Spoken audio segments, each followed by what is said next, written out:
Malam itu harusnya biasa saja. Aku baru melepas suamiku di bandara ketika anakku tiba-tiba mencengkeram lenganku. "Bunda, jangan pulang. Ayah bilang ada sesuatu di rumah." Langkahku langsung membeku. "Apa maksudmu?" tanyaku, tapi suaraku sendiri goyah. Anakku menggeleng cepat, wajahnya pucat. "Pokoknya jangan pulang, bahaya, Bun." Dalam sekejap, jalan pulang terasa terlalu gelap, terlalu sunyi, seolah ada sesuatu yang menunggu di balik pintu rumah kami. Tapi, apa yang sebenarnya sudah terjadi di sana? Sebelum mulai, yuk absen dulu di kolom komentar. Dari kota mana saja? Sobat Kisah? Jangan lupa like dan subscribe ya. Dukunganmu membuat channel ini terus berkembang dan bisa menyajikan cerita yang lebih seru. Terima kasih. Malam itu, udara di luar bandara terasa lebih dingin dari biasanya. Angin berputar pelan menyapu deretan lampu jalan yang meredup satu persatu, seolah seluruh kota ingin segera tenggelam dalam tidurnya. Namun bagi Aulia, malam itu tidak memberi ketenangan. Ada sesuatu yang tidak bisa ia jelaskan. Sesuatu yang membuat dadanya sesak ketika ia menatap punggung Hendra yang semakin jauh, melangkah menuju pintu keberangkatan. Aulia berdiri dekat pagar pembatas, tangan kirinya memegang bahu kecil Kiko yang bersandar di kakinya sambil menggosok matanya yang mengantuk. Hendra menoleh sebentar, mengangkat tangan, lalu melambaikan salam cepat. Tidak ada senyum. Hanya sekilas tatapan yang tampak berat, seperti seseorang yang membawa beban yang tidak bisa ia ceritakan. "Ayah nggak pamit sama aku," gumam Kiko lirih. "Tadi sudah," jawab Aulia pelan, walau ia tahu suaminya bahkan tidak sempat menunduk untuk menatap anaknya. Kiko mengusap wajahnya. "Ayah cuma nengok sebentar, lalu jalan begitu saja." Aulia tidak langsung menjawab. Ia hanya menunduk, merapikan rambut Kiko yang kusut berbentuk gelombang kecil. Sekilas, ia ingin ikut menghela napas panjang, tetapi menahannya. Kiko adalah anak yang peka terhadap nada suara ibunya. Ia menahan segala tanda gelisah demi tidak membuat anak itu membaca kecemasannya. "Hendra pasti capek," kata Aulia lagi, mencoba terdengar ringan. Tapi hatinya sendiri menepis kalimat itu. Sejak pagi, Hendra tampak aneh. Tidak banyak bicara. Bahkan tidak sempat menikmati sarapan. Ponselnya berbunyi beberapa kali, dan setiap kali telepon masuk, Hendra menjauh. Saat Aulia bertanya apakah ada masalah, Hendra hanya mengatakan bahwa semuanya baik-baik saja. Jawaban itu terdengar seperti pintu yang ditutup halus namun jelas-jelas menghalangi seseorang untuk masuk. Ketika Hendra meminta Aulia mengantarnya malam itu juga, bukan besok pagi seperti jadwal semula, Aulia langsung merasa ada yang berbeda. Namun ia memilih diam.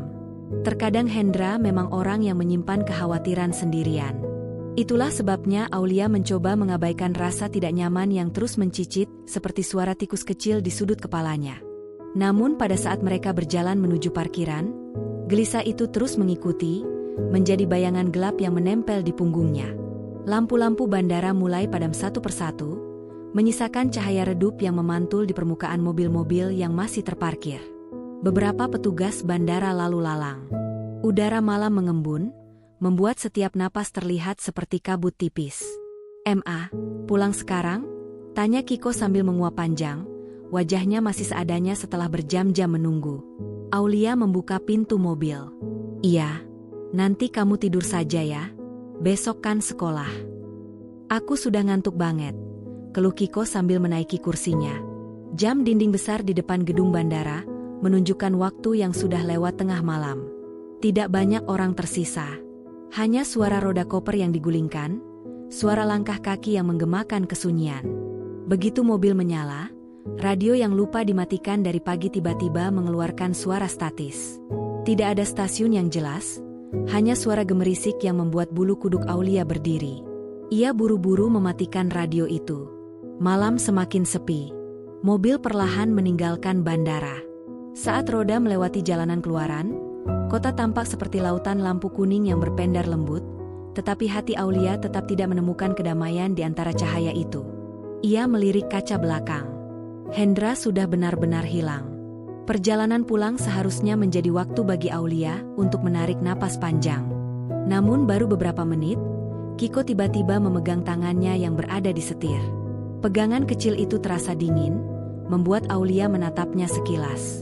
"Ma," suara anak itu bergetar pelan. Aulia menurunkan kecepatan mobil.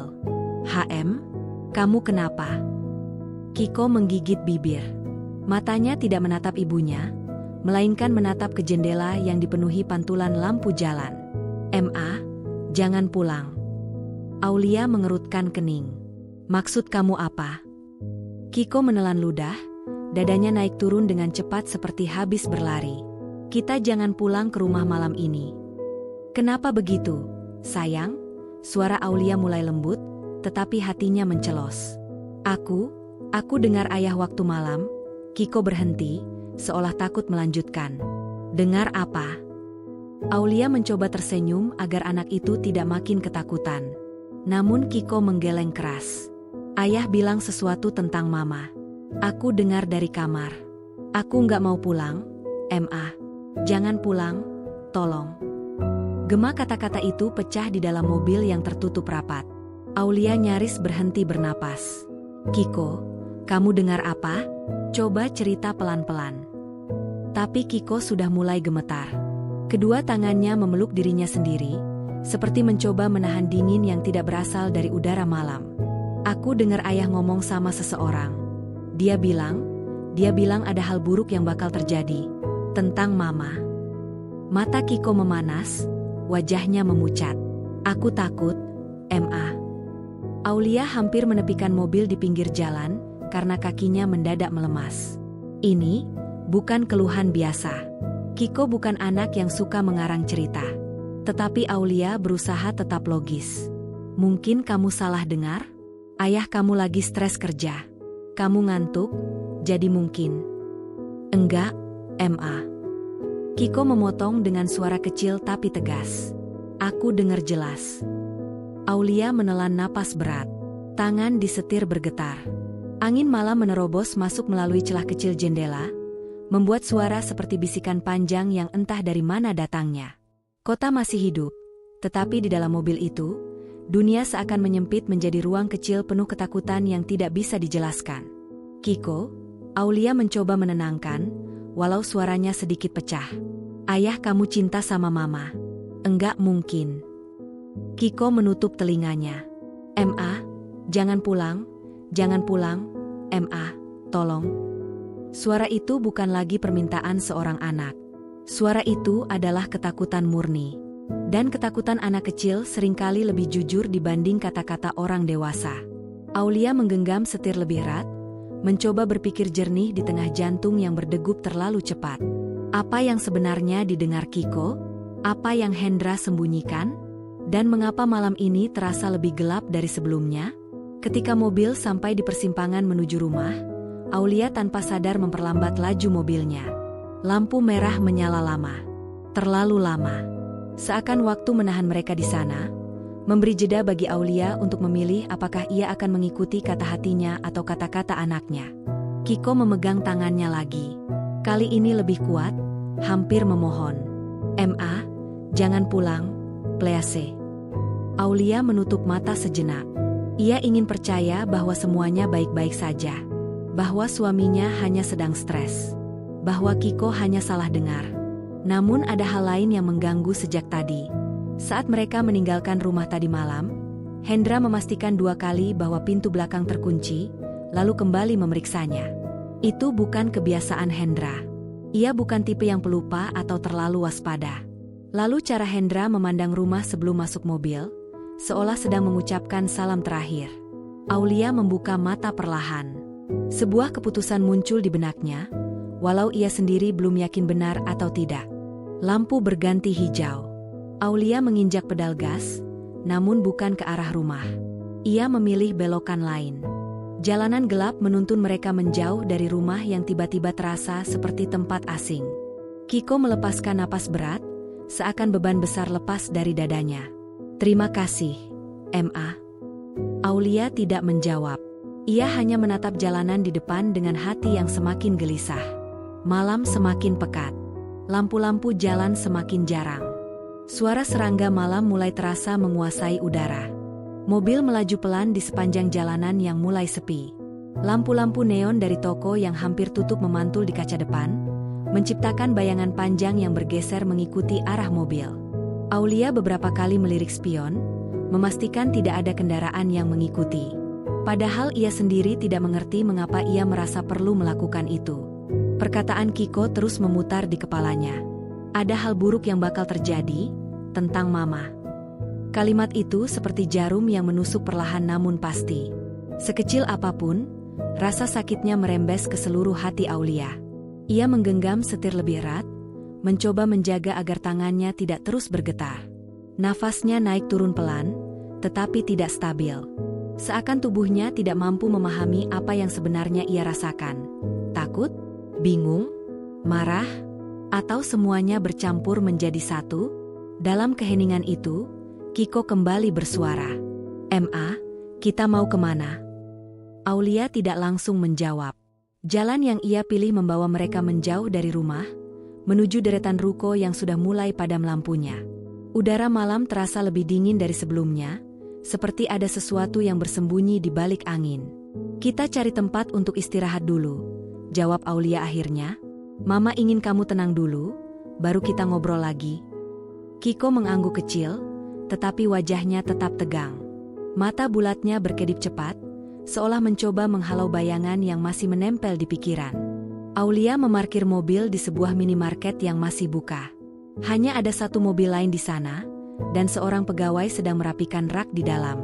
Lampu putih di area parkir menyinari mobil mereka, memberikan sedikit rasa aman. "Kiko, sini. Duduk dekat Mama," kata Aulia sambil mematikan mesin. Anak itu melepaskan sabuk pengaman, lalu memindahkan tubuhnya ke kursi depan. Aulia memutar tubuhnya menghadap Kiko, menatap wajah kecil itu yang tampak jauh lebih dewasa pada malam yang dingin ini. "Sekarang," ucap Aulia perlahan, "kamu boleh cerita semuanya dari awal. Mama nggak akan marah. Mama cuma butuh tahu apa yang kamu dengar."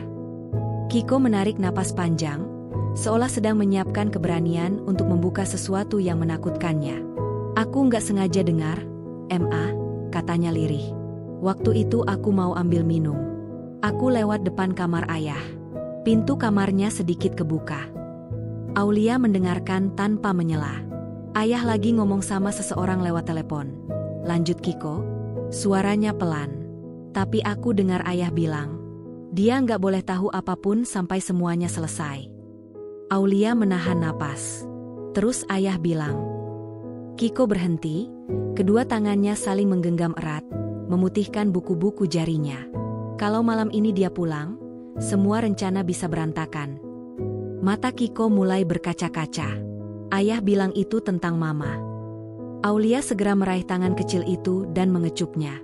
"Sayang, kamu yakin ayah bilang begitu?" Kiko mengangguk cepat. "Aku nggak salah dengar, Ma. Aku nggak bohong." Aulia memeluk anak itu.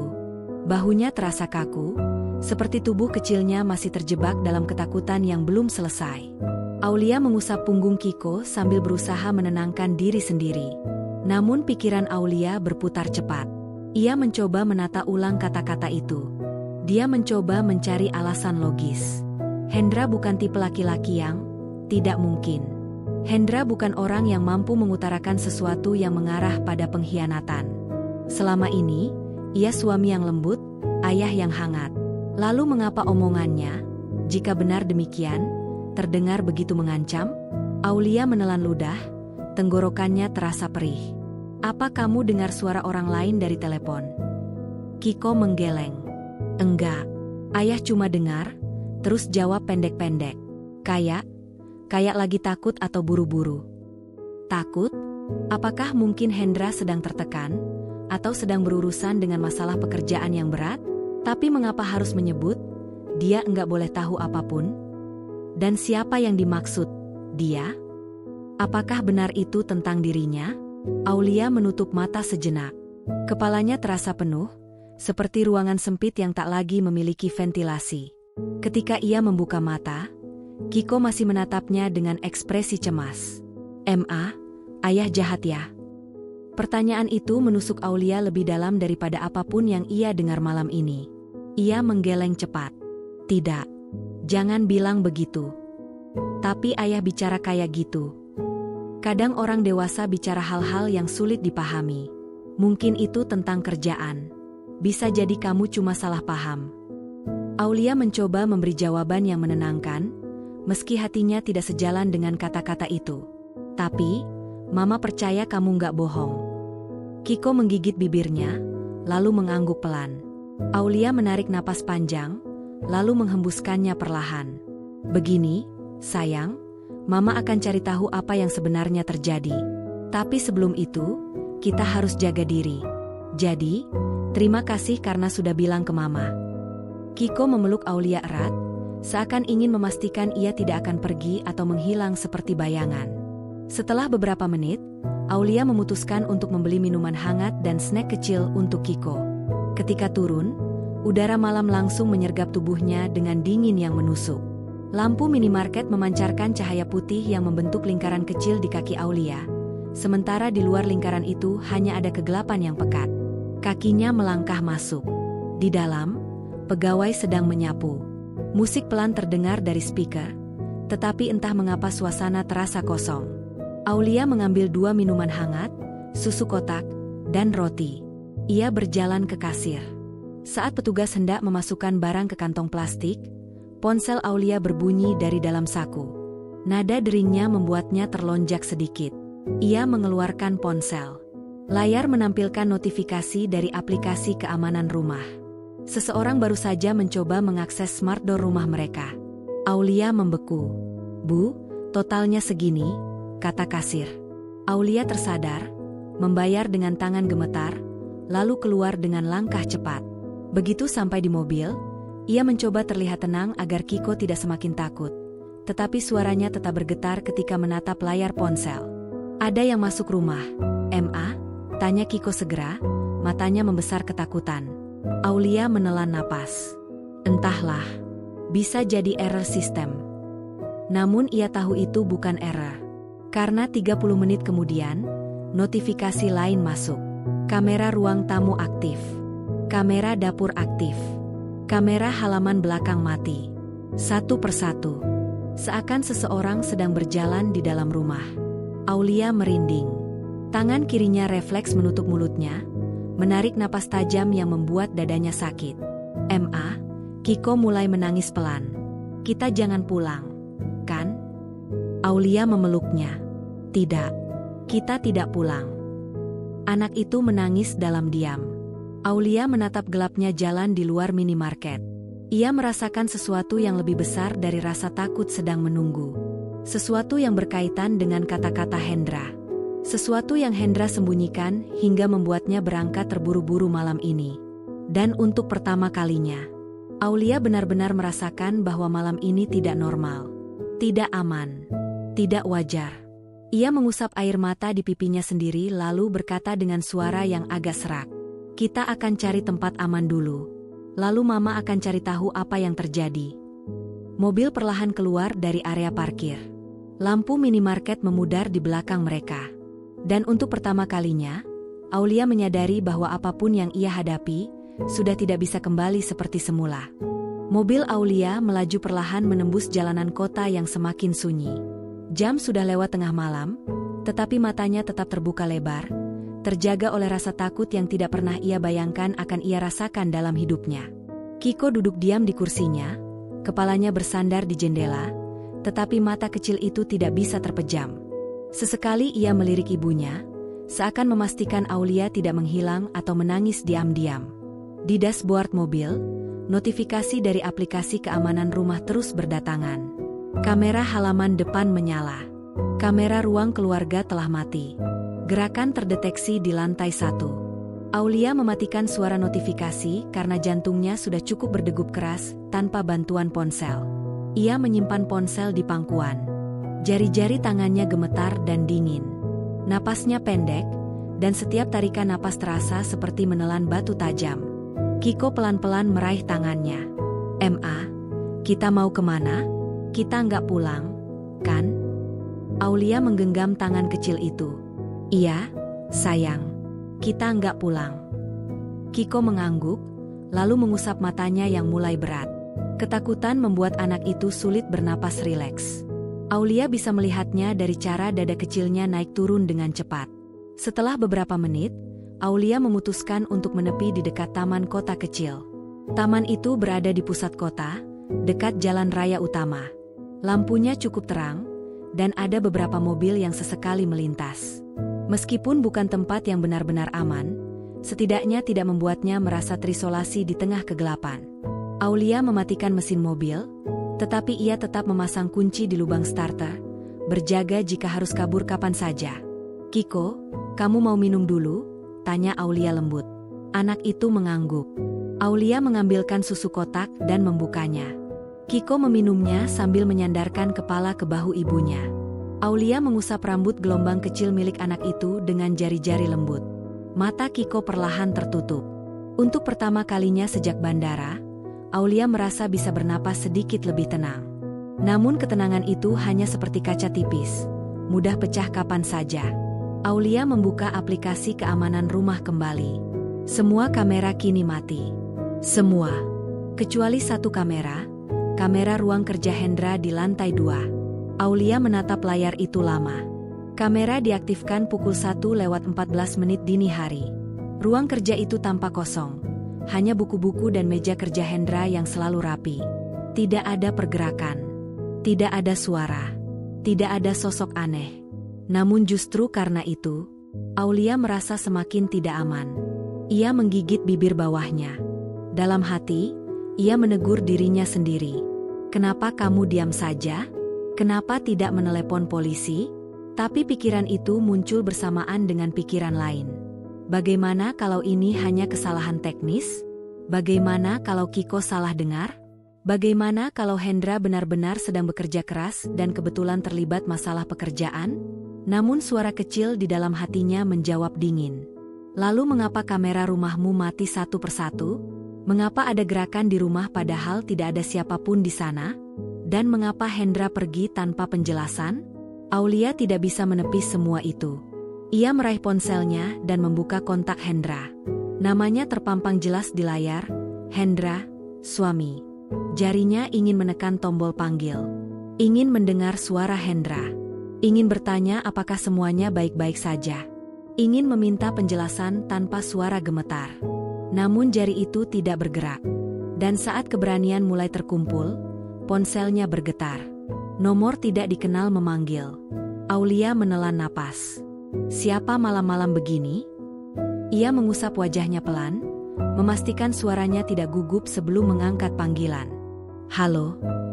Tidak ada jawaban. "Halo, siapa ya?" Tetap tidak ada suara.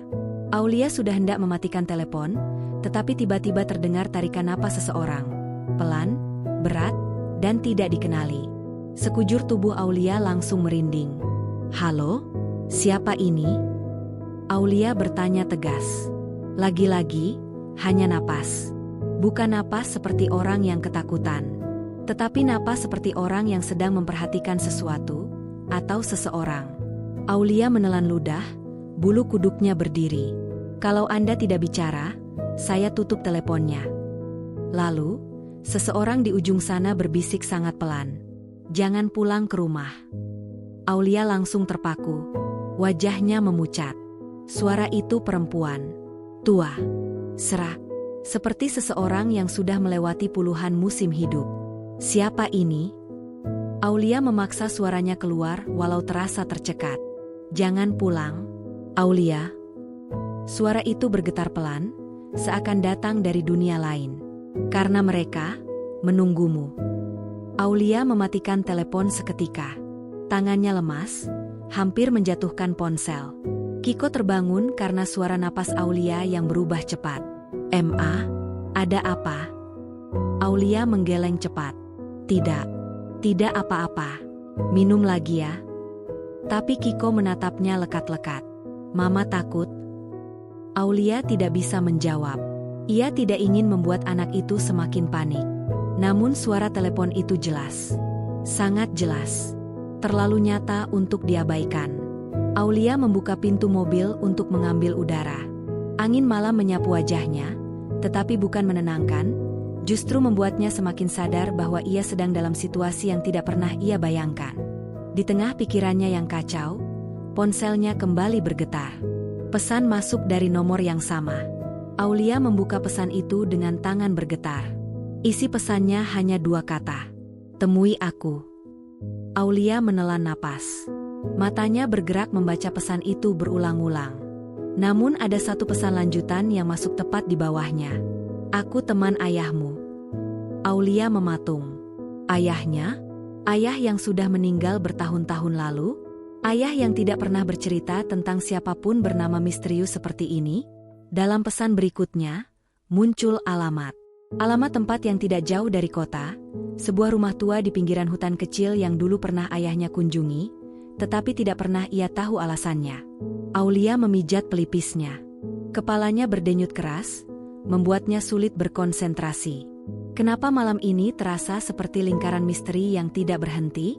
Apa hubungannya semua ini dengan rumahnya, dengan Hendra, dan dengan masa lalu ayahnya? Kiko menyentuh lengannya. "Ma, aku takut." Aulia menarik napas dalam-dalam, lalu memeluk Kiko. "Mama di sini, Mama nggak akan biarkan apapun terjadi." Namun kata-katanya terasa rapuh di udara yang dingin. Ia menatap layar ponsel lagi. Alamat itu seperti noda baru yang muncul di tengah malam yang gelap. Aulia tahu satu hal. Ia tidak bisa pulang. Ia tidak bisa diam. Ia tidak bisa pura-pura tidak terjadi apa-apa. Dan meski tubuhnya bergetar, ia sadar bahwa ada satu-satunya jalan untuk mendapatkan jawaban. Mengikuti alamat itu. Mencari perempuan yang baru saja menelepon. Menemui seseorang yang mengaku kenal dengan ayahnya. Aulia menghembuskan napas panjang. "Ma, kita mau ke rumah itu." Kiko bertanya pelan, seolah membaca pikiran ibunya. Aulia mengangguk pelan. "Iya, Mama, butuh tahu sesuatu." Kiko menggenggam tangan ibunya. Di tengah hiruk pikuk rasa takut, hanya tangan kecil itu yang mengikat Aulia agar tetap kuat. Ia menyalakan mobil. Lampu depan langsung menembus pekatnya malam yang membentang di depan mereka. Mesin mobil bergetar halus.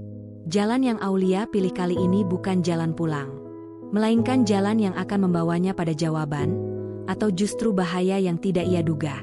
Namun ia tetap melaju. Karena malam ini, ketakutan bukan lagi alasan untuk berhenti, melainkan alasan untuk mencari tahu. Dan Aulia siap melangkah ke dalam kegelapan itu. Aulia memandangi rumah itu dari kejauhan. Lampu teras yang biasanya menyala hangat kini berpendar redup, seolah kehabisan tenaga. Angin malam menggesekkan daun-daun kering di halaman, menimbulkan suara serupa bisikan yang membuat bulu kuduknya meremang. Ia berjongkok di balik mobil tetangga yang sedang diparkir, mencoba menenangkan napas yang sejak tadi sesak oleh kecemasan. Kiko sudah tertidur di kursi belakang, kepalanya bersandar pada kaca dengan pipi yang masih basah oleh air mata. Aulia menutupi tubuh anaknya dengan jaket, memastikan dia nyaman sebelum kembali menatap rumah mereka, tempat yang mendadak terasa asing. Ia menggigit bibir, berusaha membuang rasa bersalah yang terus memaksanya mundur. Bagaimana jika semua ini hanya imajinasi seorang anak? Bagaimana jika Hendra tidak merencanakan apapun? Bagaimana jika ia hanya terlalu takut kehilangan, sehingga imajinasi itu berubah menjadi kecemasan? Namun suara panik Kiko terus terngiang di kepalanya. "Bunda jangan balik. Bunda jangan masuk rumah. Ayah ngomong sendiri soal sesuatu yang bahaya." Aulia menarik napas panjang. Ia tak bisa mengabaikan itu. Perlahan, ia membuka pintu mobil dan keluar, berhati-hati agar tidak menimbulkan suara. Udara malam menusuk kulitnya. Bayangan rumah tampak seperti makhluk yang sedang mengintainya, diam namun mengandung ancaman. Aulia mengambil langkah kecil, mendekati pagar. Ia menunduk, memperhatikan setiap sudut. Tidak ada siapapun, tidak ada gerakan mencurigakan, tidak ada mobil asing. Namun justru itulah yang membuatnya takut. Sesuatu terasa tidak wajar. Ia menelusuri pinggir rumah, bersembunyi di antara tanaman hias yang menjulang. Dari jendela samping, ia melihat ruang tamu yang gelap, kecuali satu lampu kecil dekat rak buku. Kursi yang biasanya dipakai Kiko menonton televisi masih tergeletak miring, seperti ada yang terburu-buru meninggalkannya. Aulia berjinjit mendekat ke jendela dapur. Hanya kegelapan. Tidak ada suara air. Tidak ada jejak kehadiran Hendra. Ia merasakan detak jantungnya di leher. Ya Allah, apa yang sebenarnya terjadi di rumah ini? Bisiknya. Ketika ia hendak berbalik, tiba-tiba terdengar suara debuman kecil dari dalam. Seketika tubuh Aulia membeku. Ia menahan napas, telinganya menegang, mencari arah suara itu. Duk, duk. Seperti pintu lemari yang ditutup perlahan, atau mungkin seseorang menjatuhkan sesuatu ke lantai. Aulia mundur selangkah. Ia ingin lari, kembali ke mobil, memeluk Kiko, dan pergi sejauh mungkin. Tapi sesuatu menahan langkahnya, rasa penasaran yang bercampur kekhawatiran. Ia menunduk lagi, mengintip dari celah gorden. Dan saat itu, ia melihatnya. Siluet seseorang bergerak di dalam rumah. Tinggi, bahunya lebar, dan caranya berjalan, persis Hendra. Aulia menutup mulutnya, menahan teriakan. Hendra, kenapa kau di rumah? Bukannya tadi kau sudah pergi? Gumamnya dengan suara hampir tak terdengar. Ia terpaku. Tangannya gemetar. Hendra sedang membuka-buka laci meja dapur. Gerakannya tidak normal. Seperti orang yang gelisah, atau sedang mencari sesuatu dengan panik. Setiap kali ia gagal menemukan apa yang dicari, ia menarik napas kasar dan memukul laci itu dengan kepalan tangan. Aulia tak pernah melihat suaminya berperilaku seperti itu. Ketika Hendra menunduk dan mengambil sesuatu dari laci terakhir, Aulia merapatkan tubuh ke dinding, berusaha tidak terlihat. Cahaya redup membuatnya sulit menebak, tapi benda itu tampak memanjang. Ia tidak yakin. Pisau, tongkat, kertas, atau sesuatu yang lebih berbahaya? Ya Tuhan, Aulia memegang dadanya. Rasanya dunia menelannya perlahan. Rasa takut yang berputar di dadanya membuatnya ingin pergi, tapi langkah kakinya tak bergerak. Ia ingin menyeret Kiko menjauh dari rumah itu selama-lamanya. Namun bersamaan dengan ketakutan, muncul pertanyaan lain yang makin menyesakkan.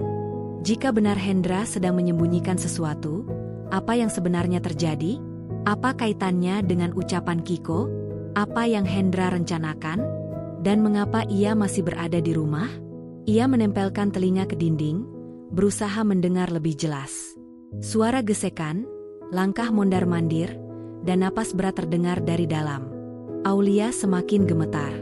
Hal-hal yang sebelumnya ia anggap mustahil kini mulai masuk akal. Mungkin Kiko tidak salah. Mungkin justru Kiko telah menyelamatkannya.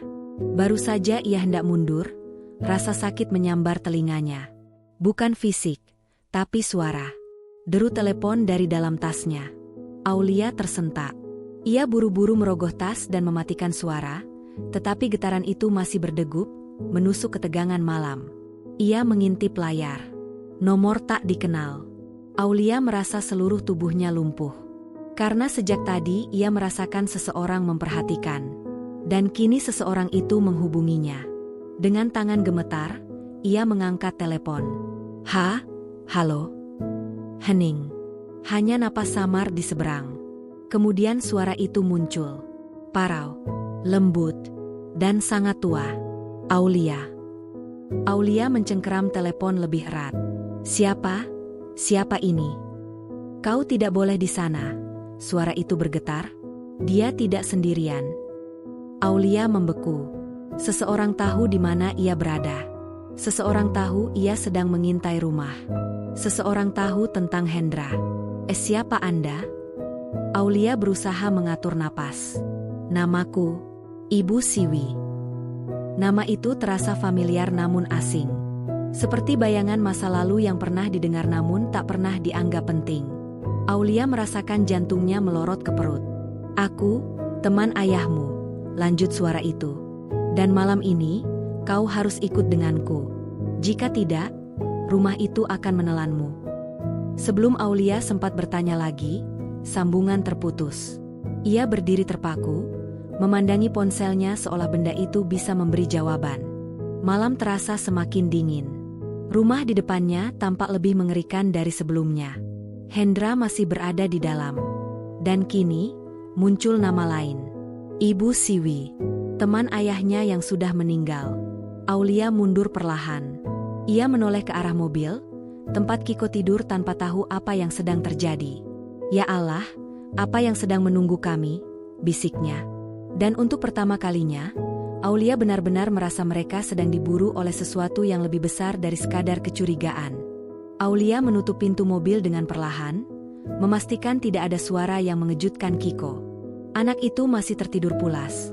Tubuhnya menggeliat pelan karena udara dingin. Aulia merapikan selimut tipis di pangkuan Kiko, lalu kembali duduk di kursi kemudi. Namun ia tidak langsung menyalakan mesin.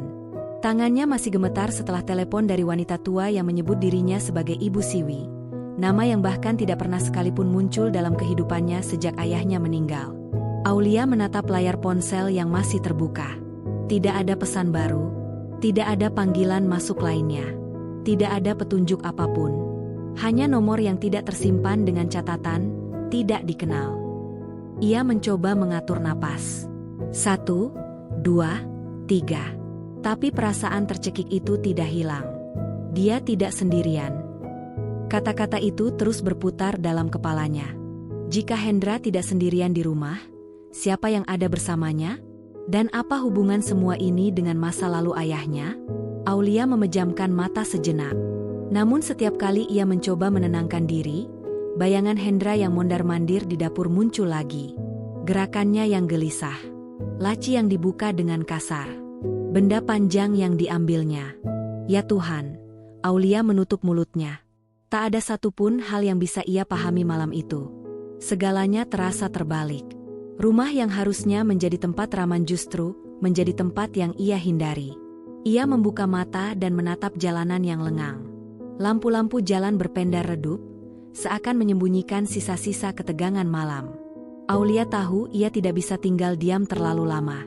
Ia perlu keputusan. Tetapi kemana ia harus pergi? Bertemu dengan wanita asing yang menghubungi? Itu gila.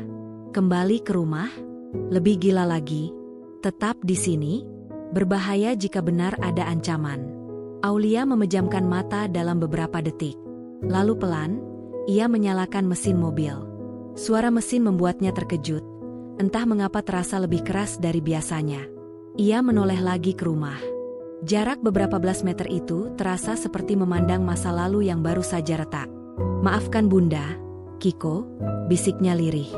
Ia melajukan mobil perlahan, menjauh dari rumah tempat segala misteri itu bermula. Mobil melewati deretan rumah-rumah lain yang tampak tertidur tenang. Beberapa pohon besar menutupi sebagian cahaya lampu jalan, membuat suasana terasa mencekam. Angin malam membawa aroma tanah yang lembab. Hening. Hanya suara mesin mobil dan napas Aulia yang tersengal. Teman ayah, gumam Aulia tanpa sadar. Ibu Siwi, siapa sebenarnya? Ayahnya meninggal bertahun-tahun lalu tanpa meninggalkan banyak cerita. Aulia tumbuh dengan sosok ayah yang hangat namun tertutup. Ia tahu ayahnya pernah mengalami masa sulit, tetapi tidak pernah menduga itu mungkin berhubungan dengan kehidupannya saat ini. Namun yang paling mengganggu adalah bagaimana wanita itu tahu nama Aulia? Bagaimana wanita itu tahu ia berada di depan rumah? Dan bagaimana wanita itu tahu Hendra tidak sendirian? Satu-satunya hal yang bisa Aulia lakukan adalah mencoba kembali menelepon nomor tadi. Dengan ragu, ia menekan tombol panggil. Nada sambung tidak terdengar. Langsung masuk ke pesan suara. Tidak ada rekaman apapun. Hanya hening. Aulia menutup telepon.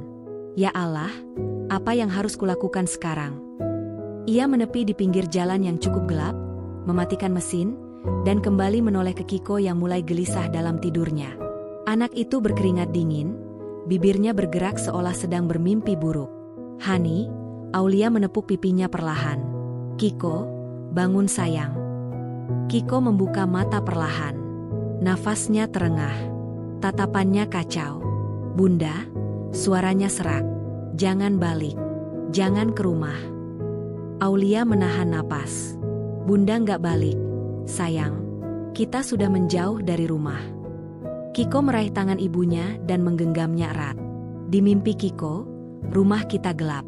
Ayah nggak sendiri. Kiko menelan ludah, lalu menambahkan, ada suara orang lain. Bun, orang itu bilang Kiko nggak boleh lihat. Aulia memeluk putranya tanpa berkata apa-apa. Kiko jarang bermimpi buruk. Bahkan ia jarang sekali ketakutan seperti ini. Semua insting keibuan Aulia memberitahunya bahwa apapun yang terjadi, mereka tidak boleh mendekati rumah itu sampai semuanya jelas. Ketika Aulia hendak menenangkan Kiko, ponselnya kembali berdering. Nadanya membuat jantung Aulia meloncat. Nomor tak dikenal. Nomor yang sama. Kiko memegangi lengan Aulia. Jangan diangkat, Bun. Aulia ragu sesaat, tapi kemudian ia menarik napas dan menjawab panggilan itu. Halo, suaranya bergetar. Aulia, suara tua itu muncul lagi. Dengarkan baik-baik. Jangan buang waktu. Kau harus datang sekarang. Kemana? Tanya Aulia dengan nada panik. Dan kenapa aku harus mempercayaimu? Kau tak punya pilihan, jawab suara itu. Sesuatu telah bergerak malam ini. Kau dan anakmu tidak aman. Aku satu-satunya yang bisa menjelaskan semuanya. Jelaskan sekarang. Aulia hampir berteriak. Apa urusannya dengan Hendra? Kenapa suamiku berperilaku aneh? Apa hubungannya dengan ayahku? Wanita itu terdiam sejenak, kemudian berkata pelan. Karena apa yang kau lihat malam ini adalah bayangan dari rahasia yang ayahmu coba lindungi seumur hidupnya. Aulia membeku. Datanglah ke rumahku, lanjut suara itu.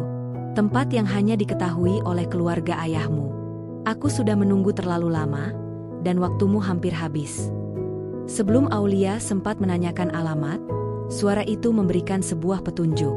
Pergilah ke jalan tua yang biasa ayahmu lewati menuju sawah belakang.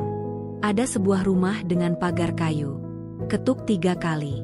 Jika kau mengetuk lebih dari itu, kau tidak akan bisa masuk. Sambungan langsung terputus. Aulia menatap ponselnya dengan mata membesar. Kiko menarik lengan ibunya lagi. Bun, kita mau kemana? Aulia memeluk Kiko, mencium puncak kepalanya, lalu berbisik dengan suara yang tidak stabil. Kita akan mencari seseorang yang mungkin tahu kenapa semua ini terjadi. Tanpa menunda lebih lama, ia menyalakan mesin mobil lagi. Malam itu masih panjang. Dan untuk pertama kalinya, Aulia merasa jawabannya bukan di rumah, melainkan di masa lalu keluarganya. Mobil melaju perlahan melewati jalanan yang semakin sepi. Lampu-lampu rumah berganti menjadi hamparan gelap yang hanya ditemani suara jangkrik dan angin yang menyeret rerumputan liar. Jalan tua yang dimaksud wanita itu berada di pinggiran kota, tempat Aulia jarang sekali melewati sejak ayahnya meninggal.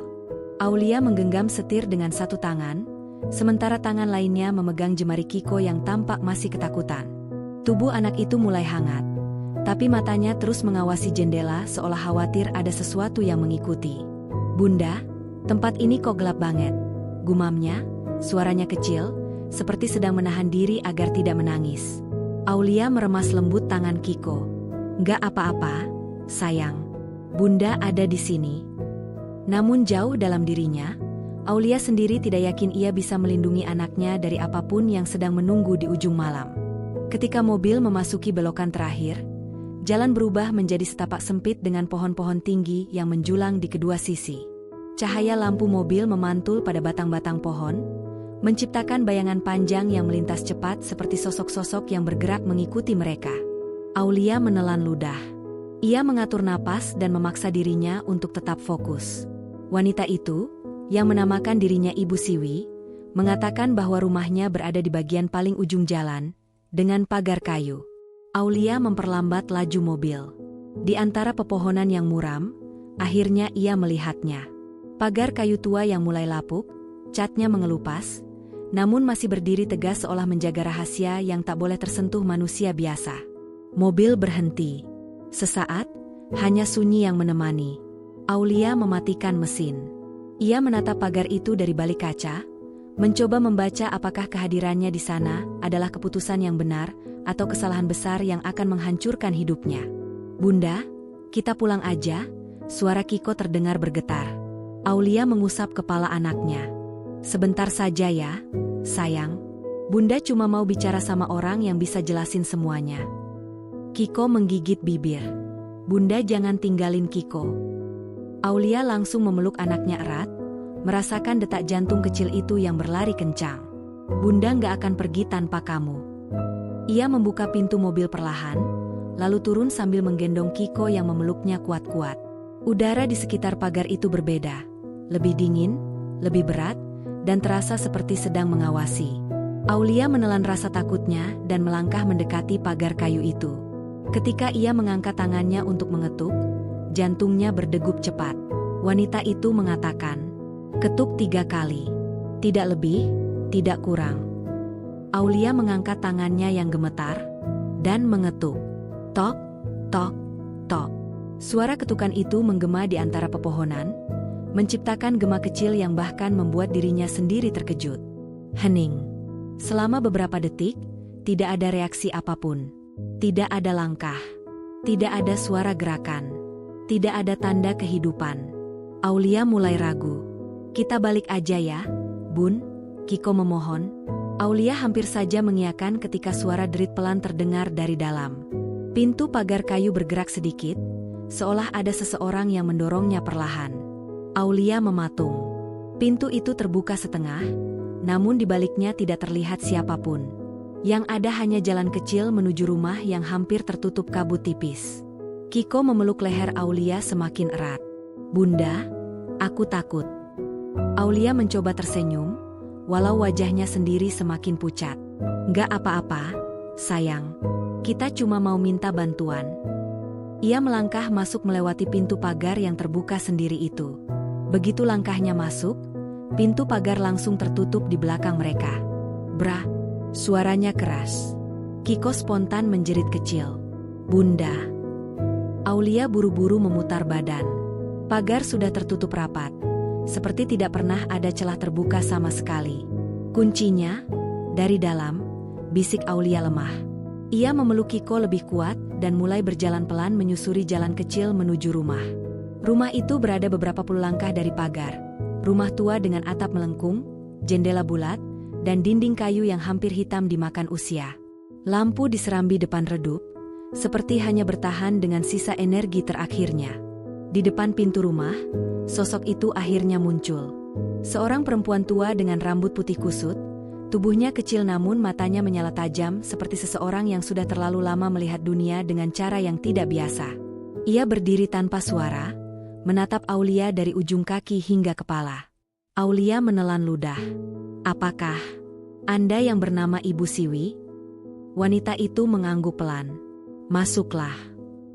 Suara itu sangat berbeda dari yang Aulia dengar lewat telepon. Lebih berat, lebih dalam, seolah menyimpan banyak kisah yang tak terucapkan. Aulia ragu sejenak. "Tolong jawab satu pertanyaan dulu. Bagaimana Anda tahu aku di depan rumah tadi? Bagaimana Anda tahu apa yang terjadi di dalam rumahku?" Wanita tua itu menggerakkan bibir tipisnya. "Ayahmu pernah menitipkan sesuatu sebelum dia pergi." Aulia mengerutkan dahi. "Ayah? Maksud Anda, ayahku?" Wanita itu mengangguk lagi. "Kau tidak tahu apapun tentang siapa sebenarnya ayahmu." Jantung Aulia berdebar keras. "Dan suamimu?" Ibu Siwi menatap Aulia dengan mata yang tampak jauh lebih dalam dari usianya. Terjebak di tengah rahasia yang seharusnya tidak pernah terbuka. Aulia membeku. "Jadi Hendra, bukan pelakunya?" Wanita itu tersenyum tipis. Senyum yang tidak mengandung ketenangan, tetapi justru ketakutan. "Tidak, Aulia. Hendra bukan pelakunya." Ia mendekat. "Suaranya memang suamimu, tapi niatnya bukan miliknya." Aulia merasa darahnya berhenti mengalir. "Ada yang lain di rumah itu," lanjut wanita tua itu.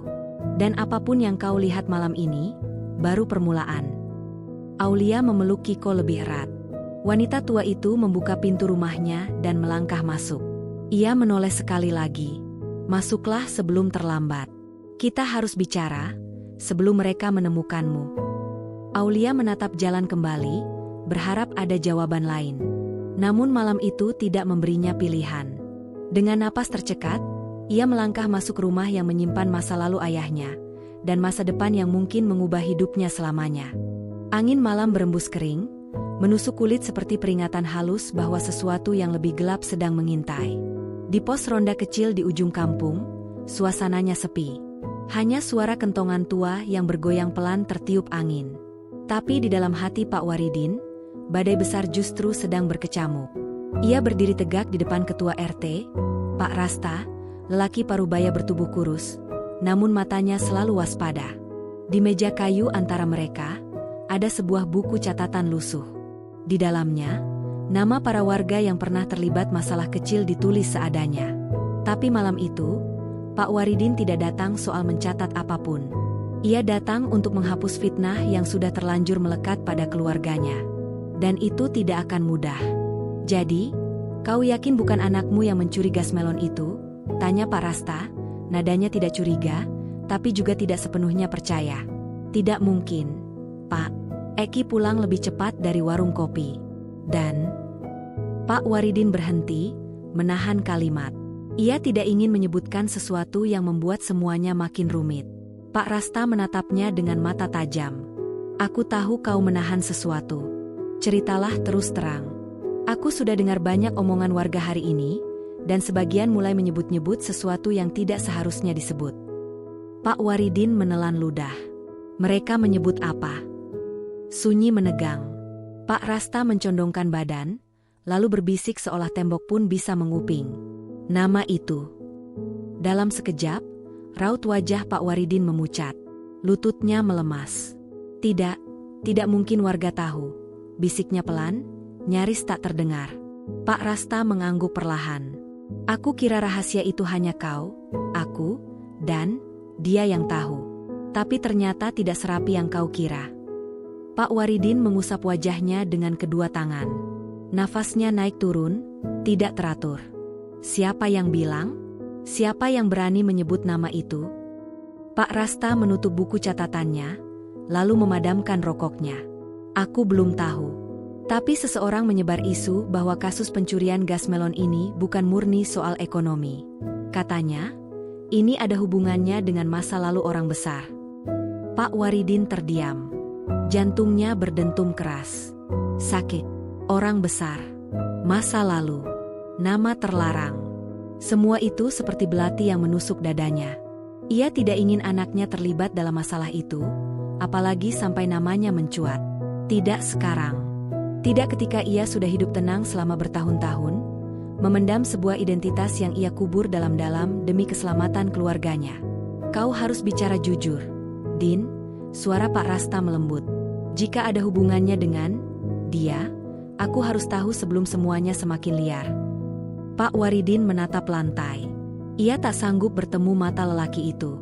"Pak Rasta," suaranya bergetar. "Kalau aku bilang ya, kalau benar ini ada hubungannya dengan masa lalu itu, apakah Anda yakin bisa menanggung risikonya?" Pak Rasta terdiam. Keheningan itu mengguncang lebih keras daripada bentakan. Setelah beberapa detik, ia menjawab pelan, "Yang lebih berbahaya adalah kalau kita tidak tahu siapa musuh kita." Pak Waridin menghela napas panjang, berat seakan membawa beban bertahun-tahun. Ia membuka mulut, hampir mengaku. Namun pintu pos ronda tiba-tiba terbuka keras. Dret! Seorang pemuda datang tergesa-gesa, wajahnya tegang, napas terengah. Pak Rasta, Pak Waridin, cepat ikut." Pak Rasta bangkit. "Ada apa?" Pemuda itu menunjuk ke arah kebun bambu. "Ada seseorang yang pingsan di sana, dan dia bawa sesuatu yang bikin warga panik." "Kamu lihat apa?" tanya Pak Waridin cepat. Dengan suara bergetar, pemuda itu menjawab. "Dia bawa gas melon curian, dan selembar kertas yang ada nama itu, Pak." Nama itu lagi, nama yang selama bertahun-tahun tidak boleh muncul. Nama yang cukup untuk menghancurkan satu keluarga, atau satu kampung. Pak Waridin menutup mata. Di kepalanya, satu pikiran menggelegar. Akhirnya, rahasia itu mulai terbuka. Kerumunan warga sudah memenuhi tepi kebun bambu ketika Pak Waridin dan Pak Rasta tiba. Suara bisik-bisik bercampur rasa takut dan penasaran. Lampu-lampu senter menyorot ke satu titik, seperti cahaya yang mengungkap sesuatu yang seharusnya tetap tersembunyi. Di sana, tubuh seorang laki-laki tergeletak. Tubuhnya kurus, bajunya kusut, dan di sampingnya tergeletak tabung gas melon, persis jenis yang dituduhkan pada anak Pak Waridin. Namun yang membuat warga gemetar bukanlah gas itu, melainkan secari kertas yang diremas di tangan si pingsan. Seorang ibu menjerit kecil ketika melihatnya. Astagfirullah, itu kan nama. Diam, Bu, seorang bapak menegur panik. Jangan sebut keras-keras. Tapi keributan justru makin menjadi. Warga lain mendekat, mencoba mengintip tulisan di kertas itu, dan setiap yang melihat langsung mematung seperti melihat hantu masa lalu. Pak Rasta mengangkat tangannya. Semua mundur. Jangan sentuh apapun. Warga berdempetan tapi perlahan mundur. Pak Waridin maju dengan langkah gontai. Kakinya terasa berat seperti bergerak melawan lumpur. Tubuhnya bergetar. Ia tidak ingin melihat kertas itu, tapi sekaligus merasa harus melihatnya sebelum orang lain membuat kesimpulan sembarangan. Dengan tangan pelan, ia membuka genggaman si pemuda pingsan. Lalu ia melihatnya, dan dadanya seolah diremas dari dalam. Di kertas itu tertulis satu nama besar, nama yang dulu membuat seluruh kampung hidup dalam ketakutan. Nama yang ia sembunyikan dari anaknya. Nama yang sudah ia kubur bersama masa lalu yang kelam. Pramana. Mulut Pak Waridin mengering. Tangannya bergetar hebat. Pak Rasta mendekat. Jadi benar, ini ada hubungannya dengan Pramana. Pak Waridin memejamkan mata. Ingin menyangkal. Ingin berbohong. Tapi dadanya terlalu sesak untuk terus memendam. Itu bukan nama yang boleh disebut sembarangan. Gumamnya lirih. Kalau benar dia mulai bergerak lagi, maka bukan hanya anakku yang dalam bahaya. Beberapa warga yang mendengarnya langsung bergidik. Ada seorang pemuda yang berani bertanya, meski suaranya pecah ketakutan. Pak, siapa sebenarnya Pramana itu? Kenapa warga yang pernah dengar namanya langsung diam? Pak Waridin tidak menjawab. Tapi Pak Rasta menarik napas panjang dan berkata perlahan. Karena Pramana adalah orang yang semua masalah besar di kampung ini dulu bermula darinya. Bisik-bisik kembali meledak. Ada yang mengira Pramana sudah mati. Ada yang mengira ia di penjara jauh. Ada pula yang mengira ia sengaja menghilang dan diganti identitasnya. Namun kenyataannya lebih mengerikan dari semua rumor itu. Pak Waridin menatap wajah pemuda yang pingsan itu. Kau kenal dia? Tanya Pak Rasta. Pak Waridin menggeleng. Tidak. Tapi lihat tangan kirinya. Mereka menyorot lampu lebih dekat. Di pergelangan tangan pemuda itu, ada tato kecil berbentuk 3 garis miring. Simbol lama. Simbol kelompok milik Pramana. Warga serempak terkejut. Beberapa langsung mundur dengan wajah pucat. Pak Rasta memegang kepala. Jadi, kita benar-benar sedang diawasi. Pencurian gas ini hanya pancingan. Pak Waridin mengangguk lemah. Ini bukan soal gas. Ini pesan.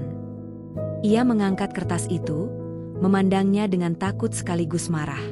Kemudian ia membaca isi lengkap dari tulisan di dalamnya, dan detik itu juga wajahnya langsung berubah semakin pucat. Karena selain nama, Pramana, ada satu kalimat pendek yang membuat lututnya hampir ambruk. Aku mau anakmu. Pak Waridin terhuyung, dunia seakan berputar. Warga menahan napas. Pak Rasta memegang bahunya.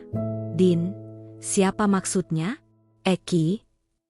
Pak Waridin menggigit bibir sampai berdarah. Lalu dengan suara pecah dan tubuh gemetar, ia menjawab, bukan Eki. Warga menatap bingung. Pak Rasta menyipit curiga. Kalau bukan Eki, siapa? Pak Waridin mengangkat wajahnya yang dipenuhi ketakutan paling dalam. Yang dimaksud adalah, anakku yang satunya. Keheningan turun. Warga saling menatap. Tidak ada yang tahu. Tidak ada yang pernah dengar. Pak Rasta menelan ludah. Din, kau hanya punya satu anak.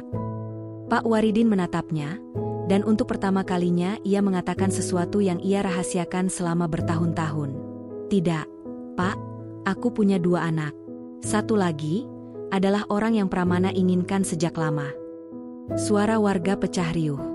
Kebun bambu terasa semakin mencekam.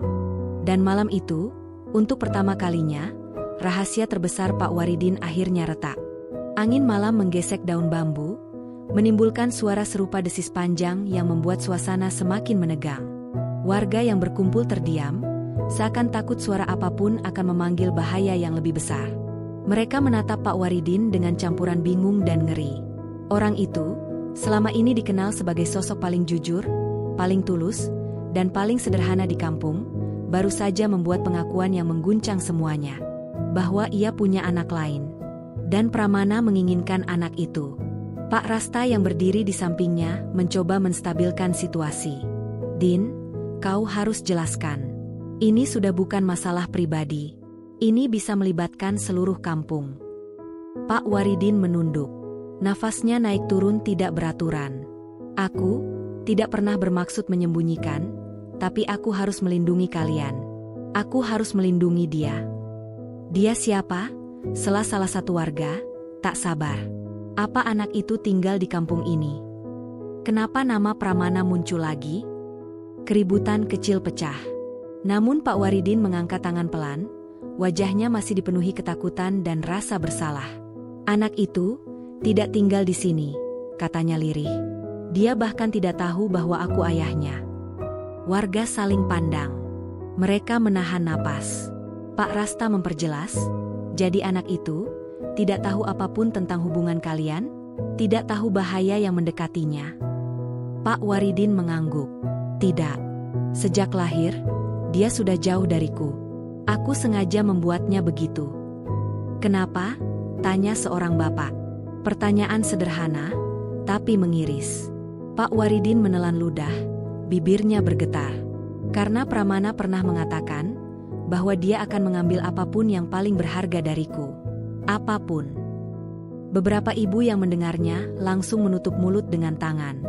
Jadi, anak itu dipisahkan darimu, demi melindunginya, ucap Pak Rasta. Ya.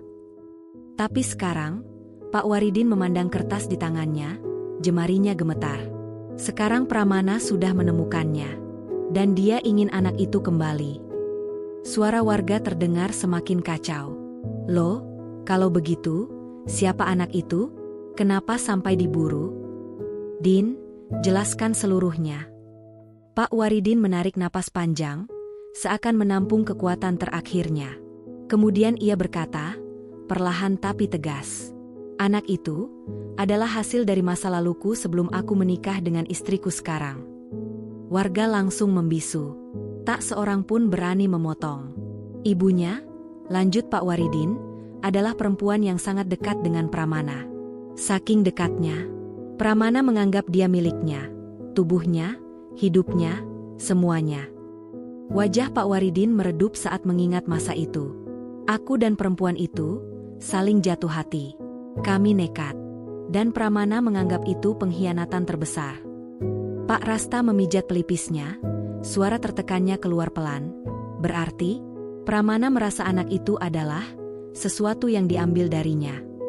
Pak Waridin mengangguk. Ya, anak itu adalah alasan kenapa dulu aku terusir. Kenapa aku harus menghilang dan memulai hidup baru di sini. Aku kira dengan menjauh, semuanya akan selesai. Lalu, siapa nama anak itu? Tanya Pak Rasta hati-hati. Pak Waridin mengangkat kepalanya perlahan. Napasnya tercekat. Namanya, suaranya bergetar. Nara. Warga langsung saling pandang bingung. Tidak ada yang kenal nama itu. Namun tidak lama kemudian, seseorang di kerumunan bersuara. Pak, bukannya tadi ada pemuda pingsan yang bawa kertas ini? Apa mungkin dia dikirim untuk? Semua mata tertuju pada pemuda pingsan bertato 3 garis miring yang kini mulai bergerak pelan. Kelopak matanya bergetar. Suasana menegang. Pak Rasta langsung memberi aba-aba, semua mundur. Warga menyingkir beberapa langkah, membentuk lingkaran kecil yang mempersempit ruang pemuda itu. Perlahan matanya terbuka. Ia tampak kebingungan. Menatap ke kiri, ke kanan, lalu menatap Pak Waridin dan kertas di tangannya. Dan saat ia melihat nama, Pramana, yang kini tampak jelas, wajahnya langsung pucat seketika. Maafkan saya. Suaranya serak, tubuhnya gemetar ketakutan. Pak Rasta mendekat. Kau siapa? Dan kenapa kau membawa pesan ini? Pemuda itu menunduk, napasnya tersengal. Saya tidak bisa bilang banyak, tapi ada seseorang yang menyuruh saya mengirim pesan itu ke Pak Waridin. Suasana meledak. Siapa? Pemuda itu menggeleng cepat, seperti anak kecil yang dicekik rasa takut. Kalau saya sebut namanya, Saya bisa hilang besok.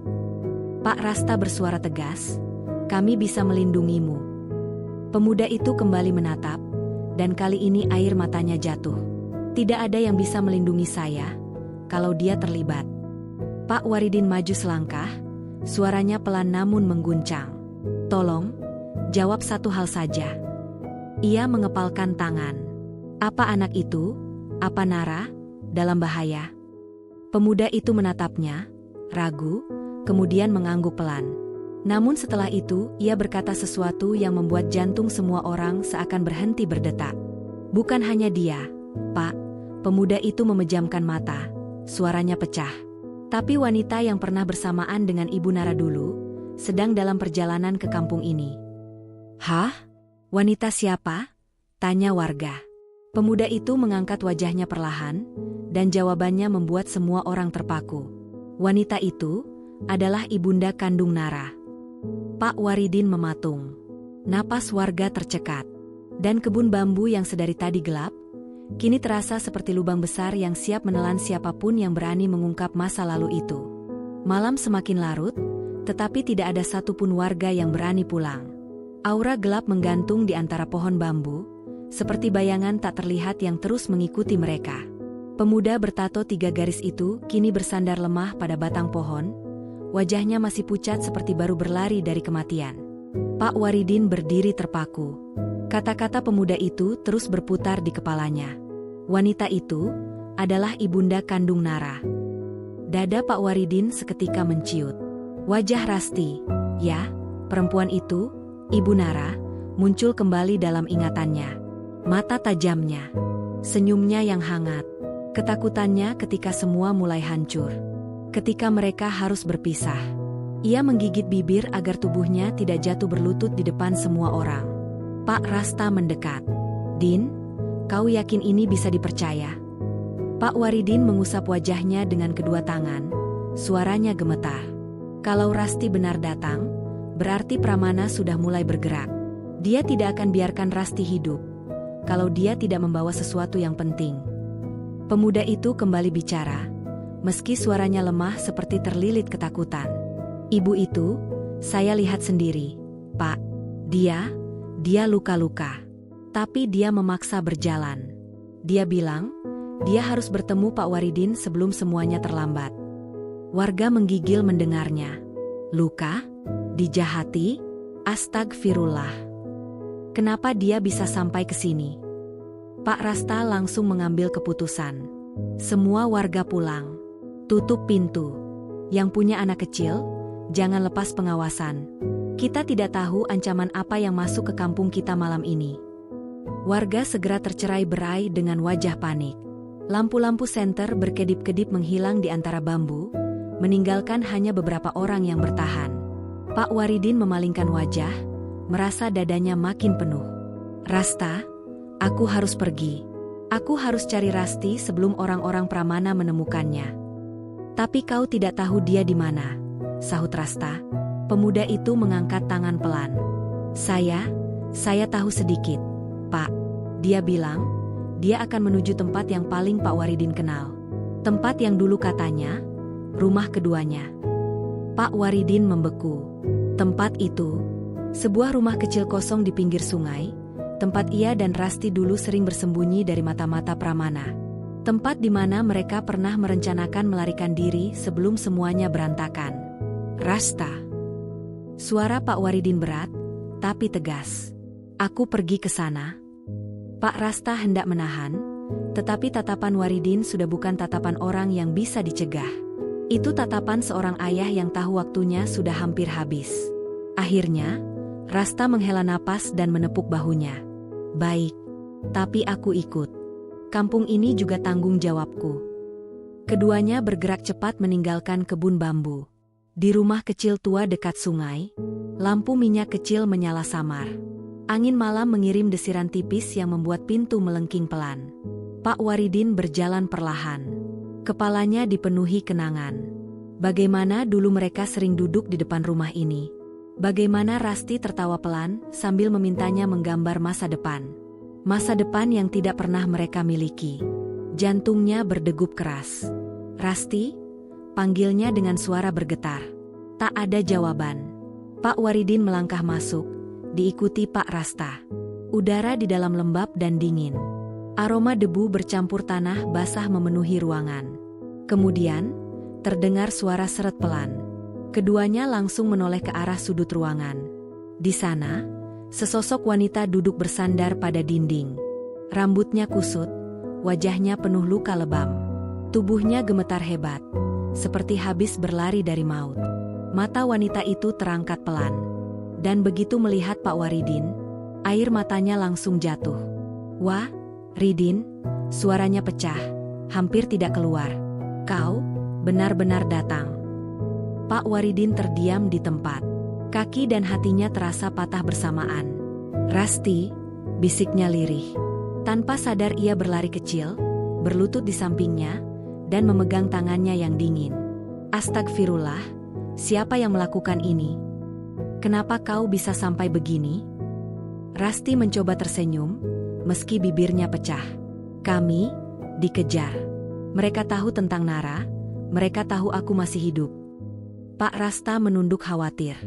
"Siapa mengejarmu?" Rasti menelan ludah dengan susah payah. "Orang-orang Pramana." Semua udara serasa membeku. Pak Waridin mendekap tangan Rasti lebih kuat. "Mana Nara? Dia ada di mana?" Rasti menggeleng cepat, panik. "Waridin, dengarkan aku. Nara, bukan di sini. Dia sudah kubawa jauh. Tempat yang mereka tidak akan menduga." Tapi, nafasnya tersendat. "Tapi mereka menemukan jejaknya, dan mereka akan datang ke kampung ini untuk mencarimu dulu." Pak Waridin terperanjat. "Mencariku?" Rasti menatapnya dengan mata penuh ketakutan. "Karena kau, satu-satunya yang bisa menghentikan mereka." Pak Waridin tampak bingung. "Apa maksudmu?" Rasti memaksa duduk, memegang kerah bajunya dengan tenaga terakhir. "Aku membawa sesuatu," ujarnya dengan suara hampir tak terdengar. "Sesuatu yang berhubungan dengan warisan keluarga Pramana, sesuatu yang selama ini mereka sembunyikan." Waridin menegang. "Warisan?" Rasti mengangguk lemah. "Nara adalah satu-satunya yang berhak atas warisan itu. Dan mereka akan lakukan apapun agar dia tidak pernah mendapatkannya." Pak Rasta memejamkan mata, merasa bulu kuduknya berdiri. Pak Waridin tercengang. "Jadi, semua ini, pencurian gas, pesan teror, gerakan anak buah Pramana, semua hanya cara untuk memancingku keluar." Rasti meremas tangannya. "Ya, mereka ingin memastikan kau tidak pernah bisa melindungi Nara." Air mata Pak Waridin jatuh tanpa ia sadari. Kemudian, tiba-tiba, bruk. Pintu belakang rumah terbanting keras. Angin masuk seperti dorongan kasar. Pak Rasta langsung menarik pisau kecil dari pinggangnya. Matanya menajam waspada. Pak Waridin berdiri, tubuhnya tegang. Bayangan seseorang tampak berdiri di belakang pintu yang terbuka lebar. Bayangan tinggi, kaku, dan sangat familiar. Rambutnya pendek, tubuhnya tegap. Wajahnya tertutup separuh oleh gelap malam. Namun suara beratnya terdengar jelas. "Pak Waridin." Pak Waridin menahan napas. Karena ia mengenali suara itu. Suara yang dulu hanya berbisik sebagai ancaman jauh, kini muncul sebagai kenyataan di depan mata. Suara itu melanjutkan, "Sudah lama aku mencarimu." Rasti tersentak, tubuhnya melemah. Pak Rasta mundur selangkah, menyiapkan posisi bertahan. Pak Waridin perlahan memutar tubuhnya. Dan saat wajah bayangan itu masuk ke dalam cahaya lampu minyak, seluruh dunia seolah berhenti bergerak. Yang berdiri di sana bukan anak buah, bukan pembawa pesan, melainkan sosok yang selama ini hanya disebut dalam bisik-bisik ketakutan. Pramana. Dan malam itu, babak baru dalam hidup Pak Waridin mulai terbuka. Lebih gelap, lebih berbahaya, dan tidak ada jalan untuk mundur lagi.